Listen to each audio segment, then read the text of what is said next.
Good morning, student.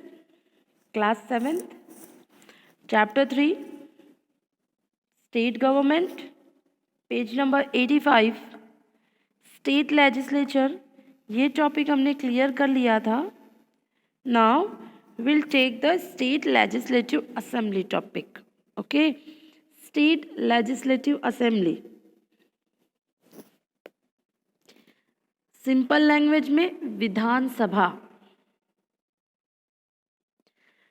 The lower house in the state is called State Legislative Assembly. The number of members of Legislative Assembly MLA is proportionate to the population of the state. State पे हमने कल पढ़ा था कि हम bicameral और unicameral हम दो स्टेट देखते हैं. कैसे?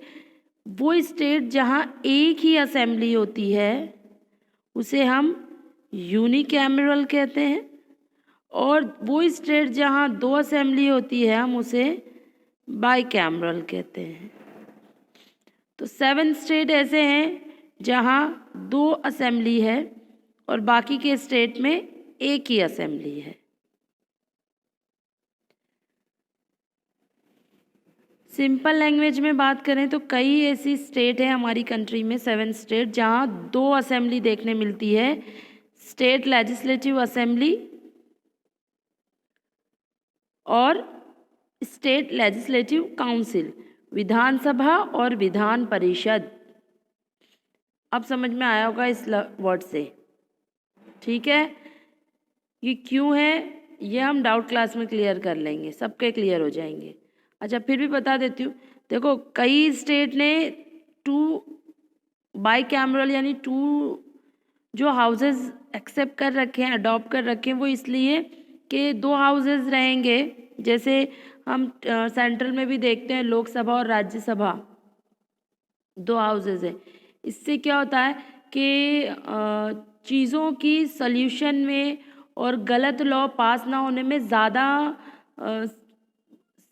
सिंप्लीफाई होती है चीज़ें, कि लोग जितने ज़्यादा होंगे, जितने हाउसेस होंगे, वहाँ पर जो डिसीजन लिया जाएगा तो वो ज़्यादा क्लैरिटी बेस पे होगा. एक हाउस होगा तो सीधी चीज़ें क्लियर नहीं होंगी. तो कुछ स्टेट ऐसा समझते हैं कि 2 हाउसेस का होना ज़रूरी है ताकि चीज़ें क्लैरिटी ज़्यादा होती है. कुछ स्टेट ये समझते हैं कि एक ही स्टेट पे और एक ही डिसीजन से काम बन सकता है. ठीक है, तो क्या कह रहे हैं कि जो स्टेट लेजिस्लेटिव असेंबली यानी एक ही असेंबली रखते हैं, विधानसभा, उनके जो लीडर्स होते हैं, कैंडिडेट जो इलेक्ट होकर जाते हैं, उन्हें एमएलए कहते हैं. और इन एमएलए की जो क्वांटिटी होती है वो वहाँ की पॉपुलेशन के अकॉर्डिंग होती है. The member of state legislative assembly are elected for a term of 5 years के लिए अपॉइंट किए जाते हैं, इलेक्ट किए जाते हैं. वो भी यूनिवर्सल अडल्ट फ्रेंचाइज, सब समझते हैं यूनिवर्सल अडल्ट फ्रेंचाइज. क्वालिफिकेशन क्या क्या है इस स्टेट लेजिस्लेटिव असेंबली के एमएलए बनने के लिए? ही should B citizen of India.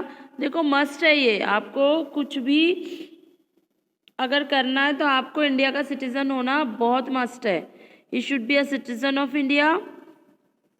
He should be not less than 25 years of age. 25 साल से कम नहीं होना चाहिए, ज़्यादा हो सकते हो. ही शुड बी रजिस्टर्ड वोटर, यानी वो कंट्री का सिटीजन होने के साथ साथ वोटिंग भी करता हो, उसका वोटिंग लिस्ट में नाम भी हो. Function of state legislature. अब स्टेट के जो लेजिस्लेचर है उनके फंक्शंस क्या है?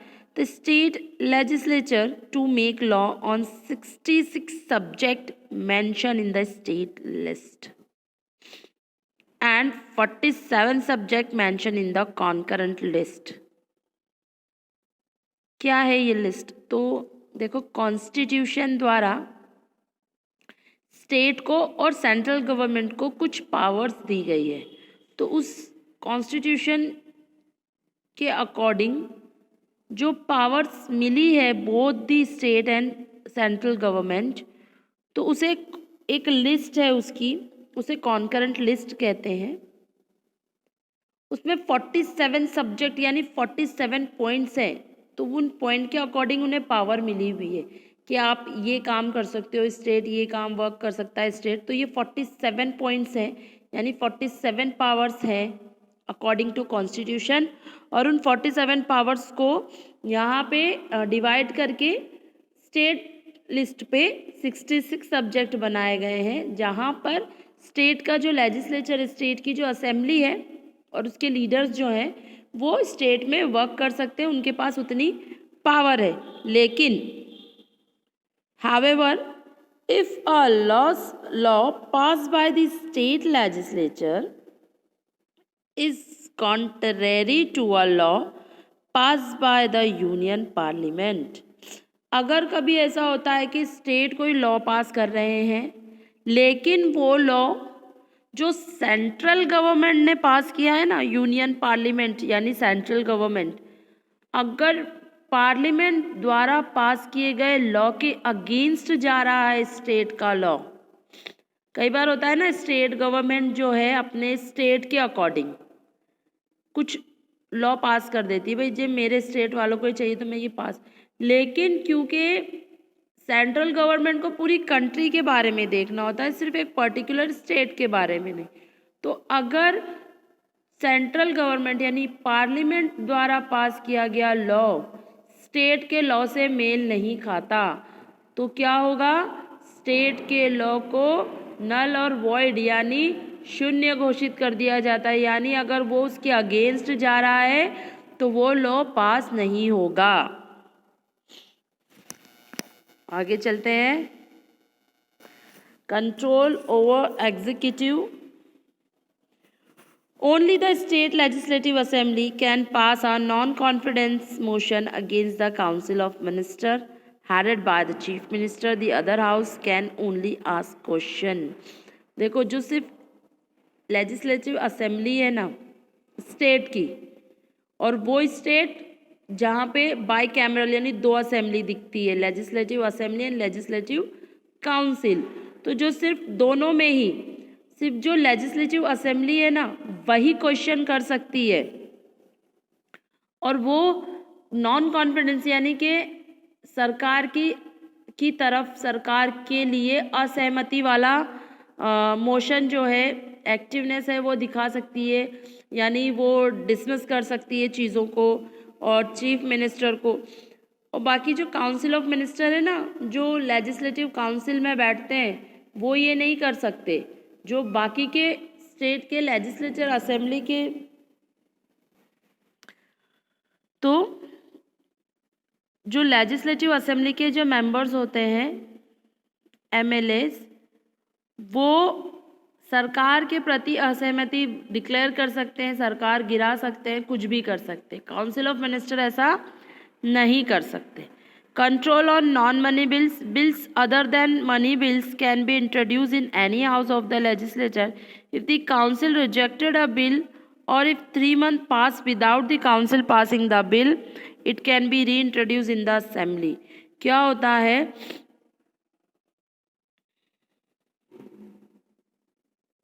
कि अगर जो दो असेंबली है, लेजिस्लेचर असेंबली, लेजिस्लेचर काउंसिल, अगर बिल जो है जहाँ पर दो हाउसेस देखने मिल रहे हैं, बेटा ऐसा नहीं कि हर जगह, जहाँ पर दो हाउसेस देखने मिल रहे हैं, जहाँ एक हाउस है तो वो उसी हाउस में पास हो जाते हैं। जहाँ दो हाउसेस है वहाँ पे ये होता है कि अगर लेजिस्लेचर काउंसिल में बिल कोई रिजेक्ट हो जाता है या 3 महीने गुजरने के बाद भी बिल पास नहीं होता, तो क्या होता है, वापस से बिल आता है कि भाई अब दोबारा से इसके ऊपर ध्यान दो, दोबारा से डिस्कशन करो। इलेक्शन ऑफ प्रेसिडेंट के इलेक्शन कैसे होते हैं?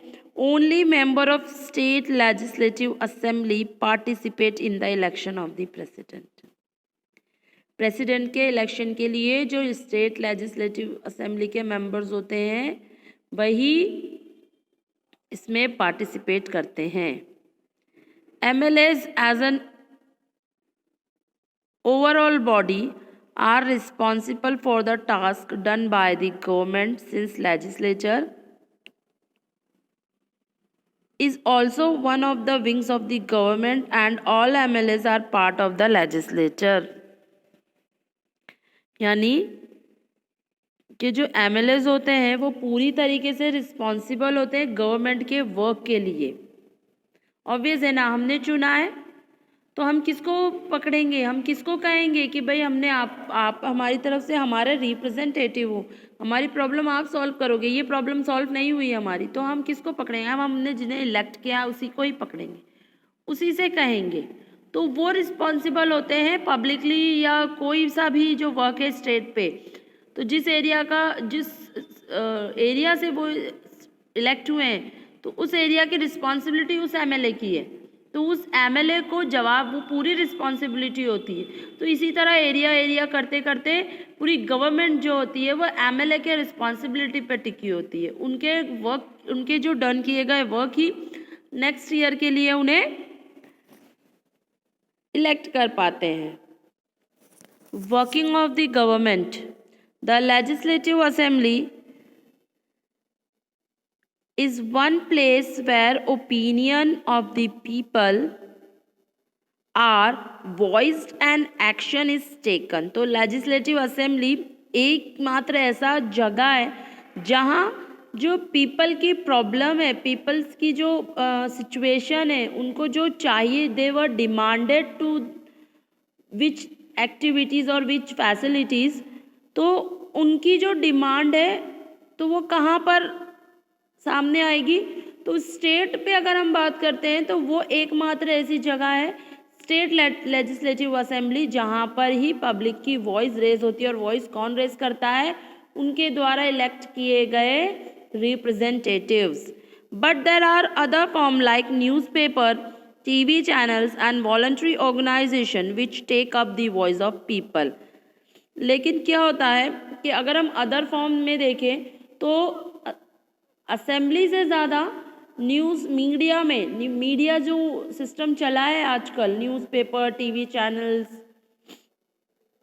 वॉलंटरी ऑर्गेनाइजेशंस या फिर आजकल तो इंटरनेट बहुत ज़्यादा सक्रिय है इस चीज़ के अंदर. तो ये चीज़ों हम ये देखते हैं कि उस असेंबली में जितनी वॉइस रेज नहीं होती पब्लिक की थ्रू, वो यहाँ पर मीडिया में हमें ज़्यादा नज़र आती है.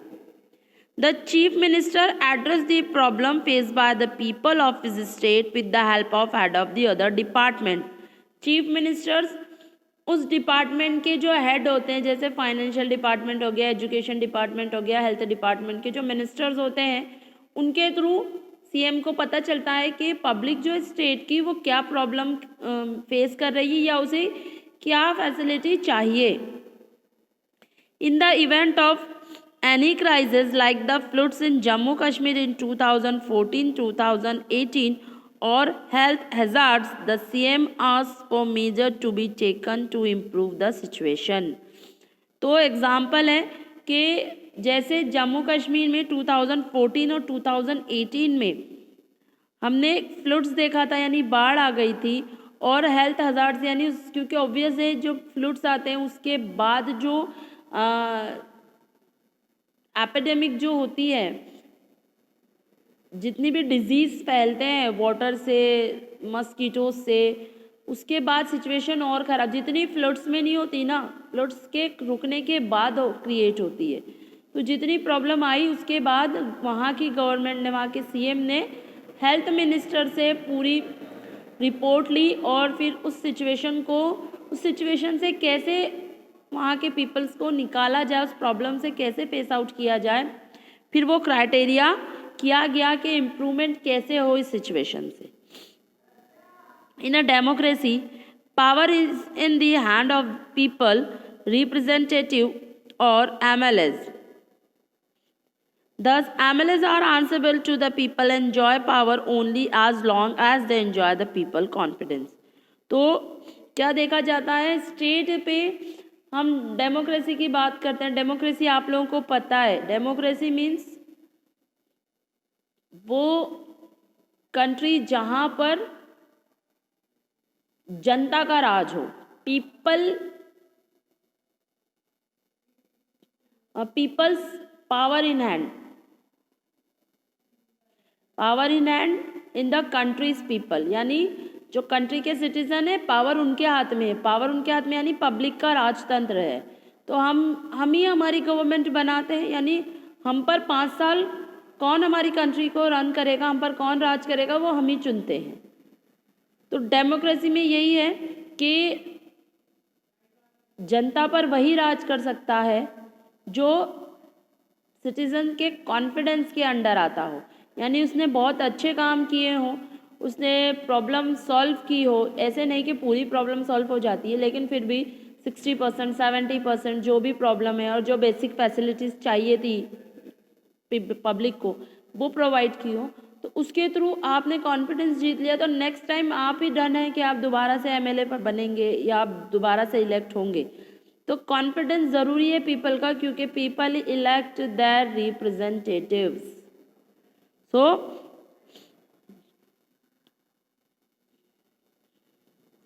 ठीक है, ये एक्टिविटी दे रखी है आपकी, देख लीजिए, अच्छी है, वेरी इंटरेस्टिंग। ये पूछा है कि भाई आप पहले तो लिख देना कि